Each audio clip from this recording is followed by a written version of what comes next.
どうもどうも、サボテンです。今日は ASUS ですね。ROG Zephyrus M16 の2022年バージョンのレビュー、そしてベンチマークをやっていきたいと思います。前回もね、同じく ASUS の、タフダッシュ F15 という機種の、レビューをしていましたが、今回はですね、それとちょっとまた、もうちょっとアップグレードされたバージョンの、Zephyrus ですね。ROG Zephyrus M16 となりますが、こちらの方をご紹介していきたいと思います。レビューとベンチマークの内容ですが、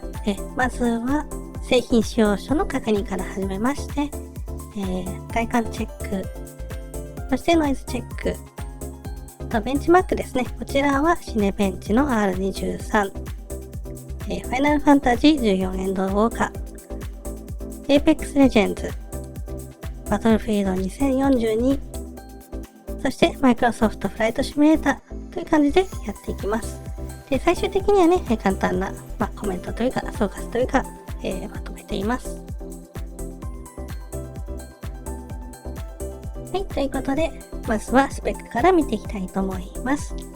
ASUS ROG Zephyrus M16 2022年バージョンとなりますが、インテル第12世代は Core i9 の 12900H という6つのパフォーマンスコアと8つのエフィシェンシーコアを持つ、現時点ではね、もうラップトップ PC に乗るインテル最強の CPU が搭載されています。さらに GPU には NVIDIA のモバイル GeForce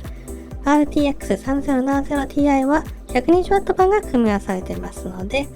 ゲームでもその性能を十分に発揮できることと期待しています。モニターの方は16インチで16対10の WQXGA で IPS レベルのパネルが使われています。そうです。IPS レベルですので、そうですね。はい。基本構成で 16GB の DDR5 は 4800MHz 版が基板の方にハンダ付けされていて、空きスロットには SODIMM を挿して最大で 48GB まで拡張ができるようになっています。ストレージはかなり高速な HTB の PCIe 4.0 対応の M2 NVMe SSD、そしておまけレベルですが Windows Hello 対応の 720p ウェブカメラがついてきます。やったね。あと電池は4セルの 90Wh でウェブブラウジングであれば5時間程度は持つようで、さらに重量は約 2kg ということもあって出張先でもゲームができちゃいます。はい。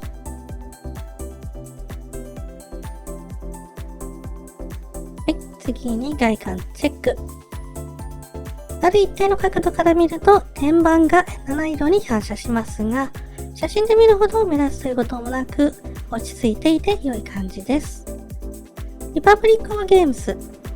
つまり ROG のバッジもあってゲーマー向けの製品であることを控えめに主張しています。前面はかなりスッキリしていますが、本体とパネルがくの字で角度が入って開けやすいように設計されていて、本体底部をホールドすることなく片指でリフトアップすることが可能です。左側面には背面の方から配熱用のダクトがあって、電源スロット、HDMI ポート、LAN ポート、Gen 2 USB 3.2 の Type A ポートが1つに Type C ポート兼ディスプレイポートが1つ、そしてもう1つは Thunderbolt 4兼ディスプレイポート兼の、さらに、電源供給と PD 充電対応ポートとなっていて、一番手前に 3.5mm オーディオジャックという並びになっています。右側面には背面の方からケンシントンロック、配熱用のダクト、マイクロ SD カードスロット、そして USB 3.2 の Type A ポートが並んでいます。背面には何もポートがない代わりに、配熱用のダクトが結構物々しくあって、中央付近に電源、電池、ハードディスクの LED ランプがあります。はい、ということで開けてみると、ごく一般的なキー配列のキーボードと結構広めのスライドパッドがお目見えします。このスライドパッドですが、だいぶ広くて反応も良く、とても使いやすいです。ASUS の青森クレイトでゲームによっては、自動的にオープンにすることも可能なので、ゲーム中でも邪魔にならないように設定が可能です。キーボードの左上箇所には ROG シリーズ共通でカスタマイズ可能な音量調節キーにマイクオンオフキー、青森クレイト起動スイッチがついていて、閉じされた時に背面に見えていた電源、電池、ハードディスクの LED ランプがモニター側は中央に見えるようになっています。右上部には電源ボタン、そして両端にはスピーカー用のメッシュが見られます。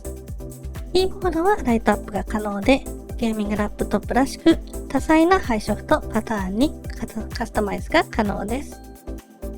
部屋を暗くしているとモニターに LED ランプが映り込んでいるのがわかりますが、個人的にはさほど気になるレベルではありませんでした。そして16インチは WQXGA で 165Hz の IPS レベルパネルということですが、モニターは結構明るく、最近のラップトップのトレンドらしく、ベゼルが狭くてかっこいいです。モニターの明るさは基本的に300ニットもあれば十分ですが、他のサイト参考なのですが、M16 のパネルは500ニット近くあるらしく、天気の良い室外でも実用に耐えられるレベルです。まあ実際問題、パソコン持って公園とか出かけませんけどね。モニター上部には 720p のウェブカメラがついています。ほとんどのゲーミングラップトップの PC には今まで付属してこない場合が多かったウェブカメラですが、ASUS では2022年シリーズからほとんどがウェブカメラ付属となっています。ただ、おまけレベルなので画質は良くなく、本当に使う必要がある時には、どちらかというとiPhone やスマホをつなげてウェブカメラ代わりにした方が綺麗に映ります。はい、ということで本体底面はこちら。爆裂 CPU ということもあって、もう少しあっても良いと思うのですが、吸気、排気用のメッシュが思っていたよりも少ない感じです。背面に近いラバーストッパーは、結構高く、5ミリくらいはある感じですね。前面から、スピーカー、背面には吸気、排気用のメッシュという感じです。本体を開けると、ごついヒートシンクに排熱用のファンが見えて、SODIMM ラム空きスロットと M.2 空きスロットがあって、ある程度の価格調整はあるかなと思います。ということで、次はノイズレベルチェック。まずはキーボードのタイピング音から。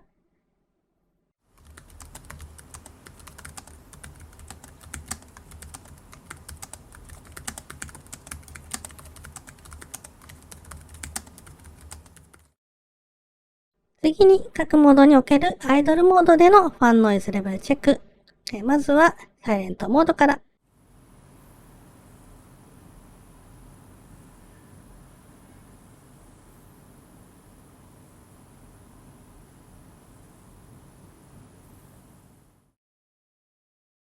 パフォーマンスモード。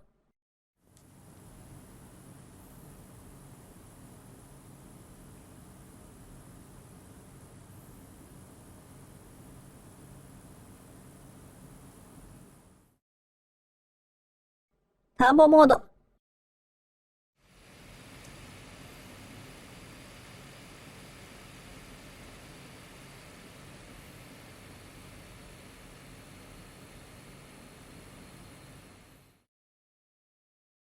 そして最後にターボモードは CPU と GPU 使用率が高い高負荷状態のレベルでのノイズチェック。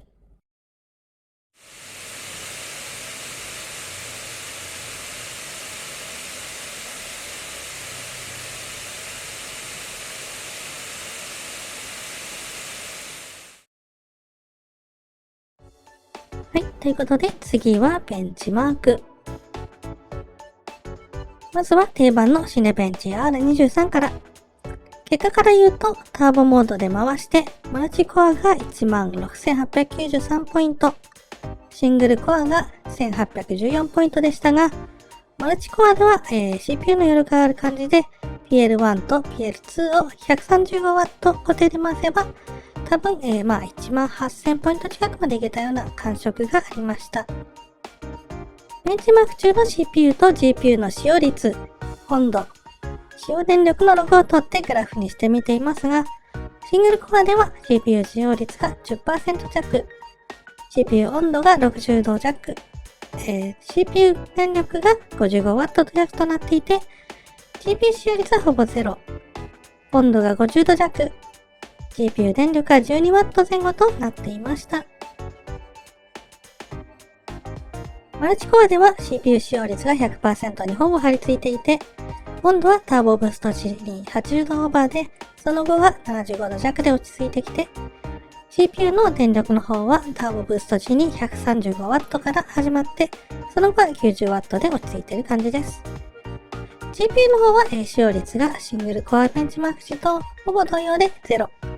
GPU 温度が60度程度と GPU 温度につられて、上がっていくことが確認できてます。GPU 電力は 12W 前後となっていました。マルチコアとシングルコアのマックス値を比較すると、このような感じのグラフとなります。次はゲームのベンチマークで中程度の重さのファイナルファンタジー14エンドウォーカーから。テストの条件は最高画質モードをフル HD と WQXGA の2つの解像度でチェック。CPU と GPU の使用率、温度、使用電力のログとフレーム数マックス、平均、最低値を比べてみました。まずはフル HD から。ベンチマークスコアは 19166 とかなり良い結果。非常に快適に遊べそうです。CPU 使用率が 25% 前後で余裕があり、CPU 温度が70から75度。電力が重めの処理で 45W、軽めの処理で 25W 付近をうろついていました。結構余裕がある感じです。GPU の方は使用率が 100% に張り付く場面と 70% レベルを前後している時間が半々くらいで、温度的には75度前後で安定。GPU 電力は平均で 90W でした。次に WXGA ではベンチマークスコアは 14494 と、これもまたかなり良い結果。非常に快適に遊べるそうです。CPU 使用率が 20% 前後でフル HD 時よりも余裕があって、CPU 温度が65から75と幅が広がって、電力の方はフル HD 時と比べると落ち着かずに 45W を前後したり、また20W あたりで落ち着いたりと、GPU がボトルネックになっているのかなという感じです。そしてその GPU を見てみると、使用率はほとんど 100% に張り付いていて、GPU 温度は75度付近で安定。GPU 電力は平均で100から 220W でした。フル HD と、WQXGA 時のそれぞれのマックス値を比較すると、ほぼ同じような値なのですが、フル HD 時には、CPU 電力が高く、WQXGA 時には GPU 電力が高くなっているのがわかります。ただ、よく考えると 240W 電源なので、電力の奪い合いが起きている感じがします。フル HD 時で、CPU の 90W に GPU の 110W で合計の 200W、WQXGA 時は、CPU が 75W にGPU が 135W の合計 210W ということで、電源の限界にほぼ近い数値だと思います。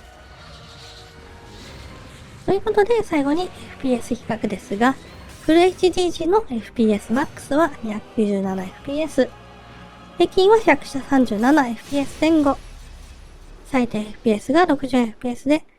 WQXGA 時では FPS Max が 220fps、平均は 100fps 前後。最低 FPS はフル HD に近い 62fps でした。WQXGA 時でも最高画質モードで 100fps 前後ということなので、165Hz モニターと合わせて、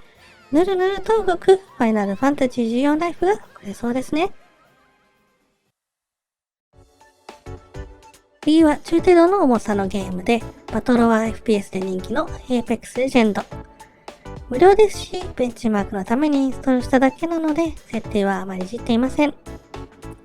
テストの条件は、画質モードを高画質で、16対10のモニターのレシオを維持して、1920×1200 の、WXGA ですね。それと、2560×1600 は、WQXGA の解像度で、ファイナルファンタジー14と同様の条件でチェック、比較しました。WXGA で CPU 使用率が 15%、CPU 温度が85度前後、CPU 電力がほぼほぼ 60W、GPU の方は使用率が 100% 近くを維持、GPU 温度は85度付近で安定、GPU 電力は 100W で安定という感じでした。WQXGA では CPU 使用率がだいたい 15% 以下で推移、CPU 温度は80から85度、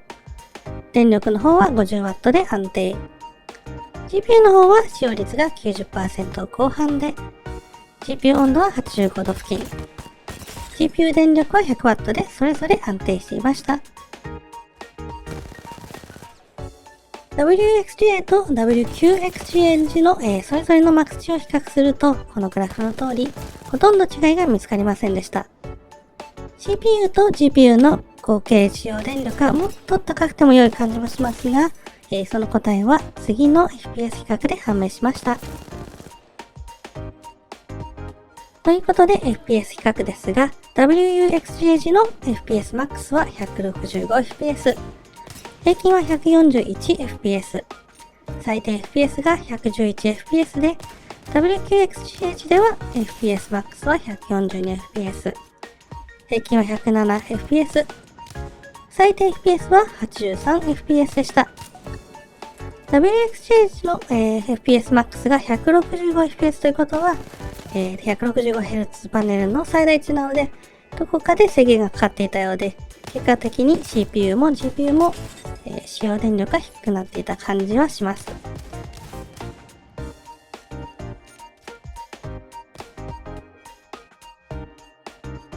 次のゲームは相当重い部類のバトルフィールド2042。テストの条件はゲーム中に画質モードをウルトラ、ハイ、そしてミドとローのコンセントを下げていき、その他は先ほどのファイナルファンタジー14と同様の条件でチェック、比較してみました。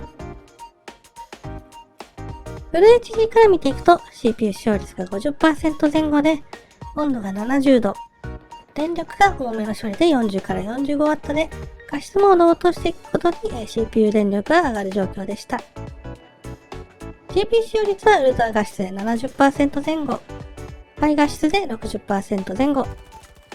ィンドウとローの、混成の時の、50% 前後でした。GPU 温度は75度から70度、そして電力の方は 90W から 60W と画質を落とすにつれて下がっていきました。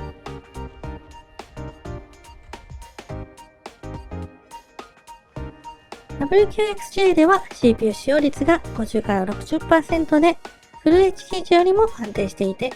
CPU 温度も70度で、CPU 電力は 40W で安定。画質モードの違いがほとんど影響していません。一方、GPU の方は使用率がウルトラとハイで 65% 前後、ミドとロー時には 60% 前後となり、GPU 温度は70度付近で安定。電力は平均で80から 75W と画質モードに多少影響されているようでした。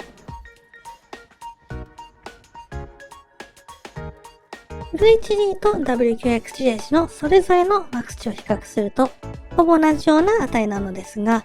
WQXGA 時の CPU 使用率と GPU 電力が高めです。合計電力は最大でも 150W 程度なので、まだまだ余裕がありそうなのですが、やはり昔から言われているように、バトルフィールド2042は、うまく最適化ができていないのかなと思いました。そして最後に FPS 比較ですが、フル HD 時の FPS Max がウルトラ画質で 70fps、ハイで 77fps、ミッド&ローで 80fps、平均はウルトラとハイ画質で 53fps、ミッド&ローで 60fps と、画質を下げれば順当に FPS が下がっている感じです。最低 FPS はウルトラ画質で 30fps、ハイで 17fps、ミッド&ローで 43fps と落ち着いていませんでした。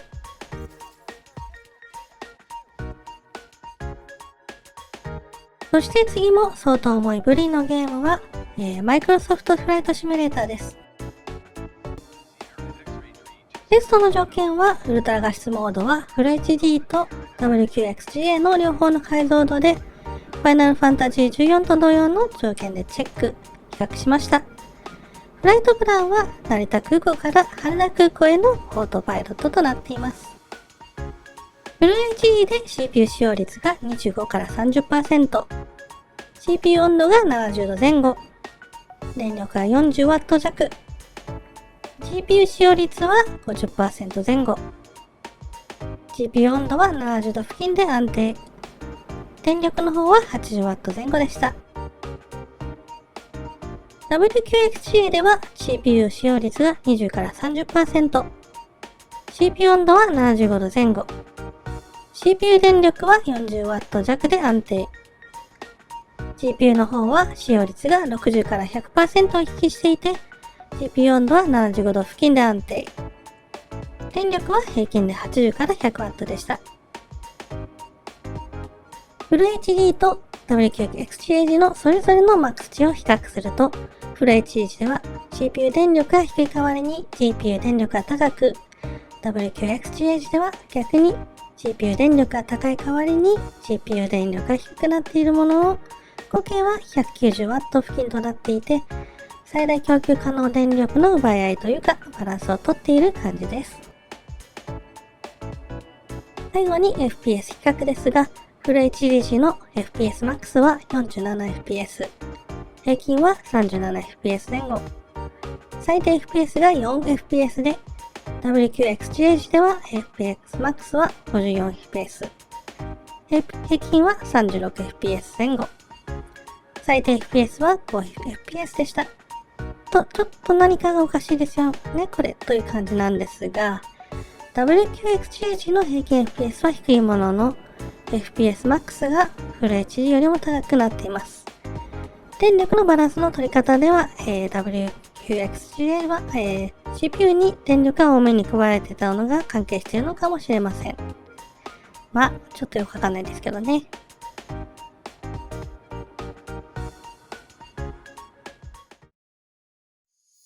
はい、ということで、製品仕様、外観チェック、ノイズチェック、ベンチマークと一通り見てきましたが、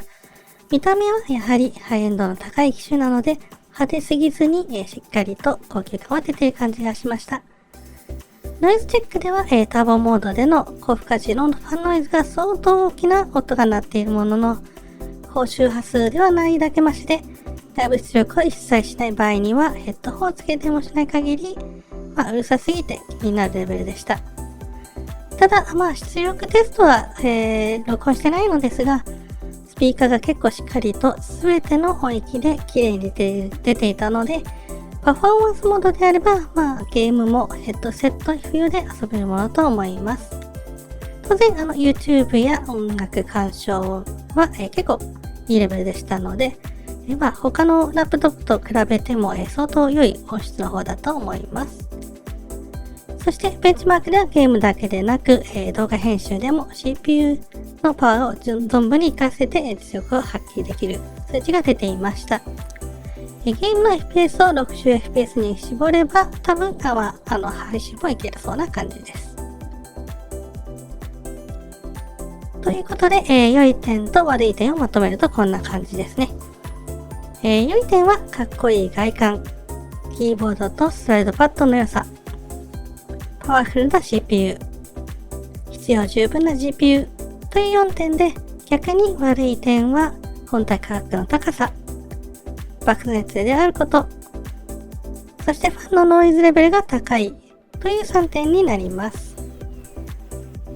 はい、ということで、今回は ASUS ROG Zephyrus M16 は2022年版のレビューとベンチマークをしましたが、多少なりともみんなの参考になっていたなら嬉しい限りです。また、そのうちで何かのレビューをアップするかもですが、今回はここまでということで、最後まで見てくれてありがとう。またねー。バイバーイ。